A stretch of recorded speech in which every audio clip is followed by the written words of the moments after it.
창세기 5장 21절 말씀부터 24절까지의 말씀입니다. 에녹은 65세에 무드셀라를 낳았고 무드셀라를 낳은 후 300년을 하나님과 동행하며 자녀들을 낳았으며 그는 365세를 살았더라. 에녹이 하나님과 동행하더니 하나님이 그를 데려가심으로 세상에 있지 아니하였더라. 아멘. 아멘. 한 달이 거의 다 갔네요, 그죠? 어떻게 새해 처음 시작하시던 때 여러분 가지셨던 마음들은 그대로 진행 중이십니까? 제가 몇 번인가 여러분과 함께 나누었던 이야기인데요. 시작이 반이다 그런 말이 있죠. 기억하십니까? 나머지 반은 뭘까요? 시작이 반이라고 하면 나머지 반은 뭡니까? 안 될 거라고 하는 의심을 떨쳐내는 게 나머지 반입니다. 여러분이 시작할 때 여러분 마음에 가지셨던 것이 있다고 하면 오늘 우리가 찬양팀이 찬양한 것처럼 믿음으로 이루어내 가시기를 바랍니다. 자, 옆에 분들하고 같이 한번 인사할까요? 믿음으로 승리하십시다. 한번 인사하십시다. 믿음으로 승리하십시다.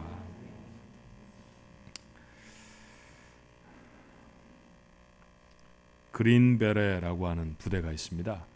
미국의 특별한 전투를 하는 부대 중에서도 가장 강력하다고 하죠. 아마 그린색으로 되어져 있는 모자를 쓰고 다녀서 이제 그 부대를 통칭하는 말이 그린베레 이렇게 부르는 것 같아요. 훈련이 강하기로 아주 이름난 부대입니다. 제가 알던 웨스트포인트를 졸업하고 임관한 그래서 대위가 되었던 그런 사람 한 분을 아는데 그분이 그린베레에 들어가기 위해서 훈련을 했어요. 얼마나 지독한 훈련을 받았든지 제법 이렇게 몸이 좀 풍채가 있었는데 훈련을 받고 나왔더니 아주 홀쭉해졌더라고요. 그랬더니 저한테 하는 말이 그래. 목사님 아주 죽을 뻔했습니다. 얼마나 힘든지요. 근데 훈련을 다 마치고 수료식을 하는데 훈련소장이 재밌는 얘기를 해주었어요. 목사님 뭐라고 그랬는지 아세요? 제가 그린베레가 아닌데 알 턱이 있습니까? 모릅니다. 그분이 하시는 말씀이 훈련소장이 그러더라는 거예요. 교관들은 이제 어려운 훈련을 다 마쳤다. 지상에서 일어나는 어떤 전투에서도 이제 여러분은 생존해낼 수 있다. 저한테는 조금 특이한 그 이야기처럼 들렸습니다. 왜냐하면요, 어떤 군인을 잘 훈련시키자고 하면 그건 전쟁에 승리하라고 하는 거 아니에요? 귀관들은 여러분 나가서 어떤 전투를 하든지 이제 이길 수 있다 이렇게 말하는 것이 아니라 어떤 전투에서든지 살아남을 수 있다. 가만히 생각해 보면 살아남는 게 진짜 이기는 겁니다. 그렇죠? 살아남는다는 것, 죽지 않는다는 것, 죽음을 피한다는 것, 이것은 인간에게 이처럼 절박한 것이죠. 오늘 여러분에게 읽어드렸던 창세기 5장의 말씀은 아담의 족보입니다. 아담의 후손들이 어떻게 살았는지에 대한 이야기죠. 근데 여러분 이 말씀이 계속해서 반복되는 한 단어가 있어요. 그게 뭡니까? 5장 5절의 말씀에 보니 그는 930세를 살고 죽었더라. 8절에도 그는 912세를 살고 죽었더라. 11절, 14절, 17절, 20절에도 계속 반복되는 하나는 죽었더라입니다. 죽었더라. 마치 범죄한 아담의 후손은 죽음을 피할 수 없다고 선언하는 것처럼 보여요. 그런데 여러분 놀라운 반전이 오늘 여러분의 읽어드린 본문에 등장하지 않습니까? 24절의 말씀에 보니까 에녹이 하나님과 동행하더니 하나님이 그를 데려가심으로 세상에 있지 아니하였더라. 에녹 그는 인생을 죽음으로 마감하지 않았습니다. 이것을 신약 성경은 이렇게 구체적으로 설명해요. 히브리서 11장 5절에 믿음으로 에녹은 죽음을 보지 않고 옮겼으니 죽음을 보지 않았던 인물, 죽음을 극복했던 인물입니다. 자, 인생이 살아가면서 수많은 문제들을 경험합니다만 죽음보다 더 큰 문제는 없죠. 죽음이 두려운 까닭은 죽으면 끝이다라고 하는 생각이 우리 속에 있기 때문 아닙니까?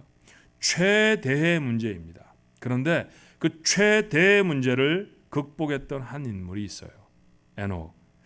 그가 죽음을 극복할 수 있었던 비결은 무엇이었을까요? 다시 한번 24절의 말씀을 보니까 에녹이 하나님과 동행하더니 하나님이 그를 데려가심으로 세상에 있지 아니하였더라 그랬습니다.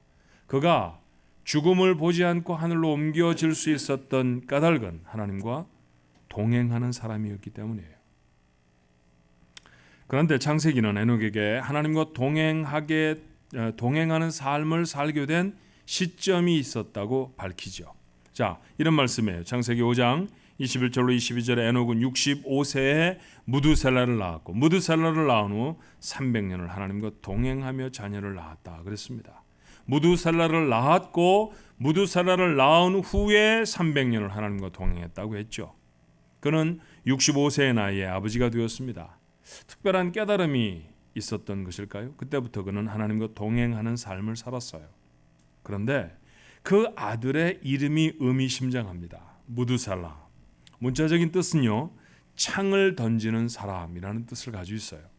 고대 부족 간의 전투에서 앞서 나가서 창을 던지며 전투를 이끌었던 용사를 가리키는 말이 바로 이 무두살라라는 말이었습니다. 어떤 부족에나 이런 용사는 소중하죠.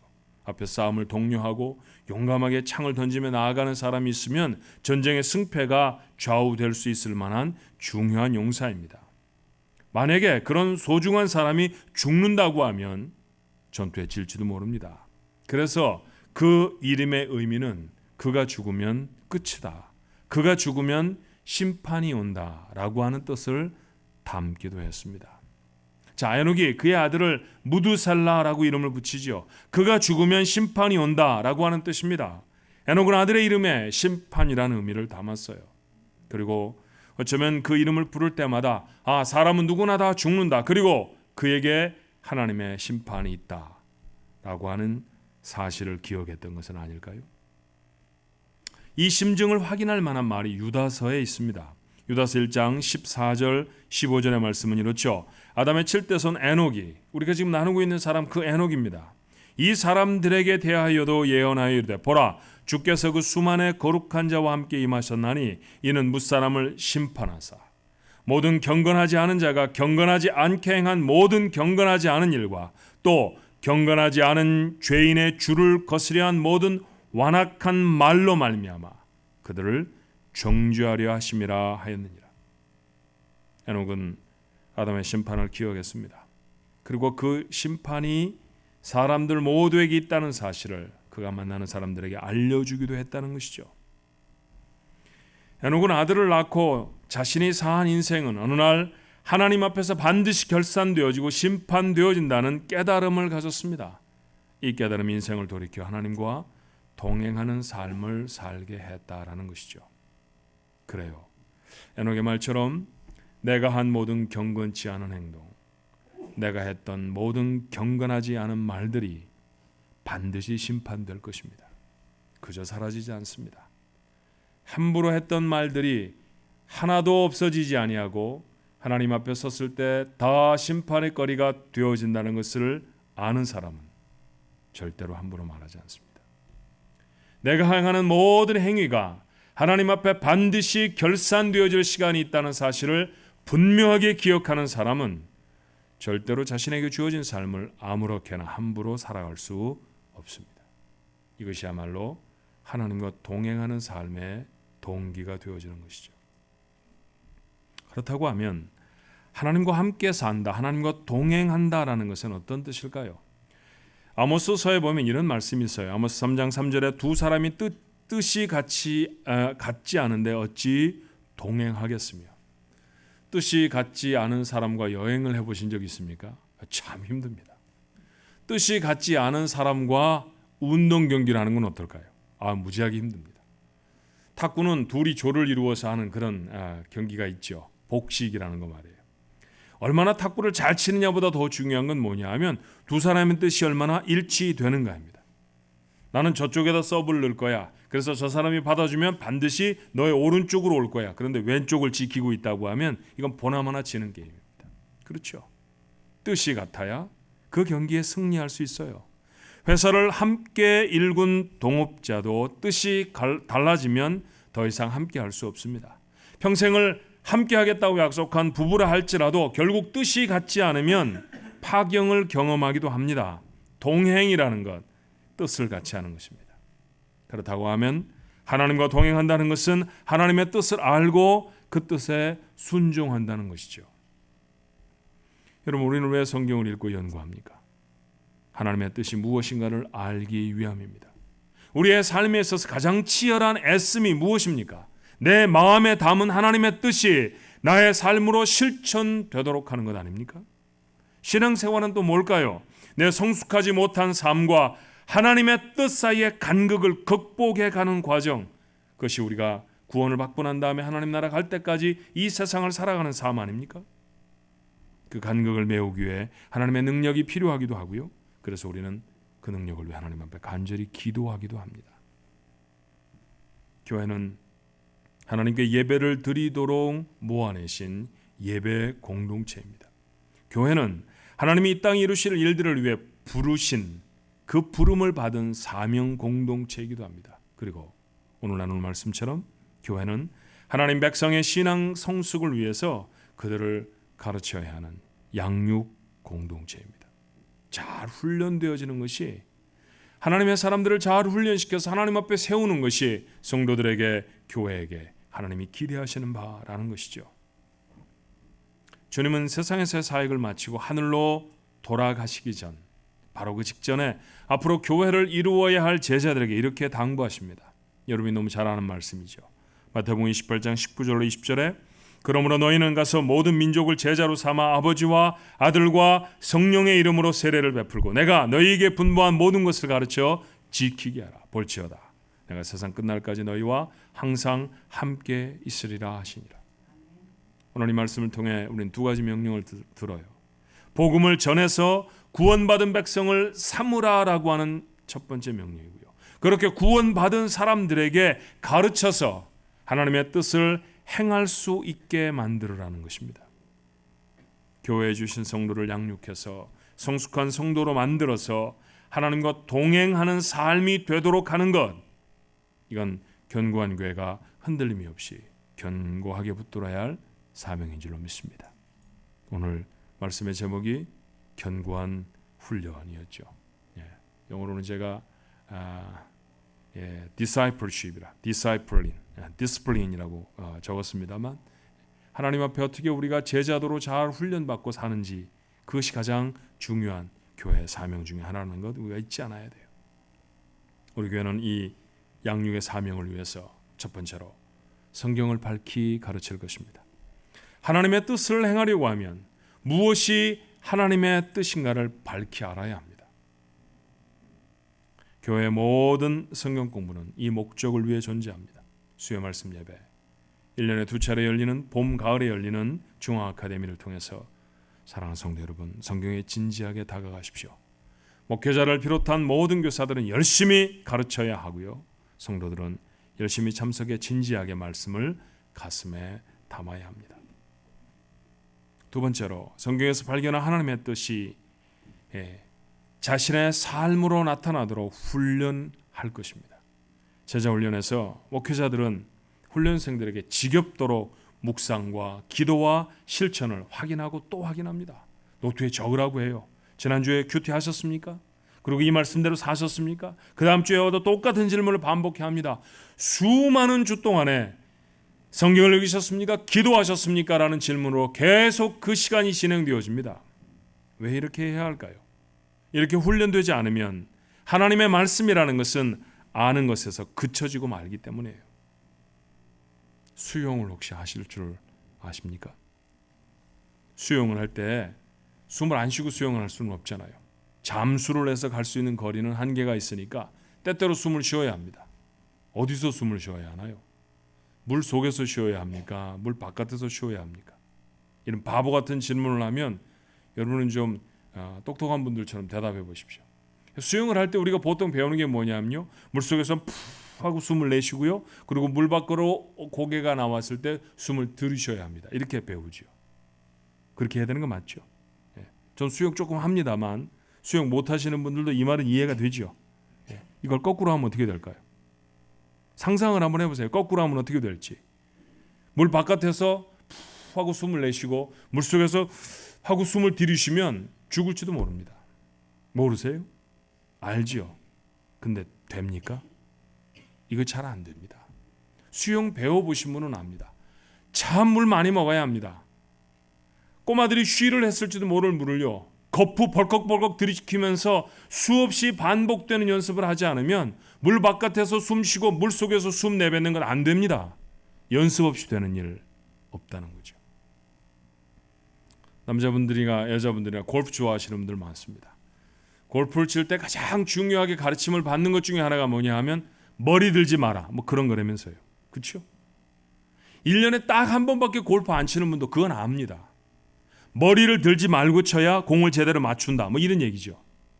골프 치는 분들한테 한번 여쭤보십시다. 이거 말은 쉬운데 됩니까? 이게 잘 안 되잖아요. 어떻게 하면 머리를 푹 내리고 공을 끝까지 보고 볼을 칠 수 있을까요? 연습 말고 다른 방법 있나요? 없습니다. 연습해야 합니다. 아는 것에 그쳐버리면 수영할 수도 없고 운동 경기를 할 수도 없습니다. 아는 것이 내 삶에서 나타나려고 하면 반복해 끊임없이 연습해야 합니다. 그리고 그 연습이라는 게 얼마 동안 하지 않아 버리면요, 다시 돌아갔을 때 형편없는 모습이 되고 말아요. 수영이라는 것은 한번 배워놓으면 오랫도록 잊혀지지 않는 그런 습관이 되어져서 비교적 쉽게 할 수 있습니다만, 그런데 가는 거리는 연습하지 않으면 훨씬 더 줄어들고 맙니다. 골프는 당연히 그렇죠. 어떤 운동이든지 연습을 멈춰버리면 그러면 그 다음에는 다시 연습을 해서 실력을 복원해내야 합니다. 믿음의 삶은 다릅니까? 바울은 아들 같은 제자 디모데에게 이렇게 권해요. 디모데전서 4장 7절에 망령되고 허탄한 신화를 버리고 경건에 이르도록 내 자신을 연단하라. 오늘 우리 성경에는 연단이라고 되어 있습니다. 옛 개역 성경에는 연습하라라고 되어 있고요. 오늘 제가 병기한 NIV 영어 성경에는 train이라고 써 있습니다. 대단히 어려운 단어 아니잖아요. train. 무슨 뜻인지 여러분 다 아십니다. 훈련하고 연습하라는 것이죠. 많은 분들이 제게 묻습니다. 목사님, 어떻게 하면 기도를 잘할까요? 기도를 잘할 수 있는 방법은 기도를 배우는 것이 아니라 기도하는 것입니다. 머리에 입력된 말씀을 가슴으로 품으려고 하면 그렇게 해보는 것보다 더 좋은 방법은 없습니다. 용서와 사랑과 봉사와 섬김이 하나님의 뜻이라는 것을 배웠으면, 머리에 담았으면 용서하고 어떤 상황에서도 사랑해보고 핑계하지 않고 봉사하고 섬겨보십시오. 그러면 하나님과 동행하는 삶이 무엇인지를 확인하게 될 줄로 믿습니다. 해보는 것이에요. 이 일을 위해 교회가 있습니다. 그러므로 사랑하는 조한가족 여러분, 이것이 교회에 포기할 수 없는 사명이라는 것을 알았다고 하면 그 일에 참여하셔야 합니다. 여러분이 볼때같이 일어나서 목사님, 우리 교회는 훈련하지 마십시다, 예배만 딱 드리고 집에 갔으면 좋겠습니다. 얼마나 단순하고 멋있습니까? 그래도 저는 할 겁니다. 왜냐하면 그것이 하나님이 교회에 맡기신 사명이라는 사실을 죽어도 내려놓을 수 없기 때문에 그래요. 우리 교회 몇백 명의 성도들 중에 단 한 명이 훈련에 참여할지라도 저는 합니다. 여러분, 제가 고집을 꺾지 않는다고 하면 따라오는 방법밖에 없지 않겠어요? 그래요. 잘 훈련받아야 하나님과 동행하는 삶이 가능해집니다. 그러니 사랑하는 성도 여러분, 제자 훈련을 결단하시고 사역팀에 들어서 믿음의 선배들에게 훈련을 받고 목장에서 목자를 통해서 거룩한 잔소리와 사랑의 책망을 듣는 일을 두려워하지 마십시오. 그렇게 하지 않으면 성숙한 그리스도인의 삶 못 이룹니다. 성숙하지 않으면 동행할 수 없고요. 죽음을 극복해내는 삶의 놀라운 기적 구경밖에 못합니다. 여러분, 그렇게 살아야 되잖아요. 삶 속에 다가오는 수많은 죽음의 순간들을, 죽을 것 같았던 순간들을 아무렇지도 않게 넘겨버릴 수 있는 능력의 사람은 다른 사람이 아니라 하나님과 동행을 하는 사람이고요. 하나님의 뜻을 부단히 내 뜻에 수용해서 그 뜻을 실천하는 방법은 하나님의 교회를 통해 거룩한 일꾼으로, 거룩한 믿음의 사람으로 훈련되는 것밖에 없어요. 바울은 거룩한 훈련을 독려하면서 디모데에게 이렇게 약속합니다. 디모데전서 4장 8절에 육체의 연단은 약간의 유익이 있으나 경건은 범사에 유익하니 금생과 내생의 약속이 있느니라. 영원한 약속을 이루는 것이죠. 경건의 훈련은 잠시 부풀어졌다가 꺼져버리는 근육을 키우는 게 아닙니다. 영원한 생명을 일구어내는 일입니다. 이 일이라고 하면 여러분 그 훈련에 참여해야 하지 않습니까? 오늘 예배를 마치고 여러분이 2층에 올라가시면 제자훈련 신청서라는 게 딱 모여져 있습니다. 단김에 빼라는 말이 있죠. 그렇죠? 이 얘기를 해놓고 다음 주에 오면 지난주에 목사님 뭐라고 하여튼 뭐 목총을 도두며 얘기했는데 그게 아삼삼합니다. 네. 여러분 마음에 정말 훈련받아야 할 필요가 내게 있다고 생각하면 가차없이 쓰는 거예요. 그리고 그 과정에 동참하는 겁니다. 쉽지 않습니다. 잔소리를 들을 각오를 단단히 하셔야 합니다. 수없이 여러분을 푸시할 것입니다. 왜 안 했느냐고 책망 들을지도 모릅니다. 그런데 그렇게 해서 좋은 믿음의 사람이 될 수 있다고 하면 한 1년쯤 하나님 앞에 맡기고 사는 것, 절대로 인생을 헛되게 보내는 것 아닐 것입니다. 세 번째로 다음 세대를 성경으로 가르치는 일들을 교회는 할 겁니다. 훈련이라는 것은 어른들에게만 해당되는 일이 아니잖아요. 구약 성경을 읽어보면 하나님의 백성에게 하나님의 명령을 전하는 모세나 그 밖에 선지자들의 모습들을 볼 수 있어요. 그런데 전할 때마다 자, 잘 들었으니까 너희들 열심히 지켜라 이렇게 말을 끝내는 법이 없습니다. 너희들이 들었으면 너희들이 지킬 뿐만 아니라 너희들의 자녀들에게 가르쳐서 그들도 지키게 하라. 반드시 붙어 있습니다. 나만 지켜야 할 말씀이 아닙니다. 오늘날 세상에 하나님에게서 참 많이 떠나 있습니다. 왜 이렇게 돼버렸나 생각을 해봤어요. 유행이고 무슨 트렌드고 하는 그런 말들을 갖다 붙일 수 있을 것입니다. 가만히 생각해 보니까 이 시대에 중추 기능을 하고 있는 세대가 한 40대, 50대, 뭐 조금 더 넓히면 한 60대까지일 거예요. 많은 사람들이 교회를 다녔을 것입니다. 신앙생활이라는 걸 했을 거예요. 몇 년쯤 전에 했을까? 그러니까 저하고 비슷한 세대들이니까 한 30년, 40년 전쯤에 열심히 교회를 다녔을 것입니다. 그런데 여러분, 그때를 가만히 생각해 보니까 교회는 열심히 다녔는데 부모에게 더 중요한 것이 있다는 가치를 배웠던 시절이었어요. 저 정직하게 고백하면요. 제가 학생회 다닐 때, 제가 중등부 다니고 고등부 다닐 때 수없이 들었던 얘기가 있습니다. 교회를 열심히 다녀도 대학은 좋은 데 가야 돼. 그래야 하나님의 영광 안 가려. 제가 중학생 때만 해도요. 고3이 회장했습니다. 그런데 제가 고등부 가니까 고2가 회장하더라고요. 이유는 단 하나예요. 고3은 입시 준비해야 되니까. 목사님 아들도 고3이 되면 교회 안 나옵니다. 좋은 대학 가야 하니까.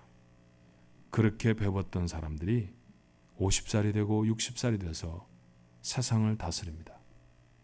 그들의 가치관 속에는 하나님보다 세상의 학문이 더 중요합니다. 세상의 스펙이 훨씬 중요합니다. 그래서 엉망진창이 되어진 건 아닐까요? 저 교회 열심히 갔습니다. 근데 가만히 생각해 보면 성경 진지하게 배우고 하나님의 말씀이 무엇인지에 대해서 열심히 훈련받았던 시간보다는 가서 배구하고 탁구치고 농구하고 애들하고 놀고 문학의 밤하고 그러면 지났던 것 같아요. 그게 나쁘다는 얘기는 아닙니다.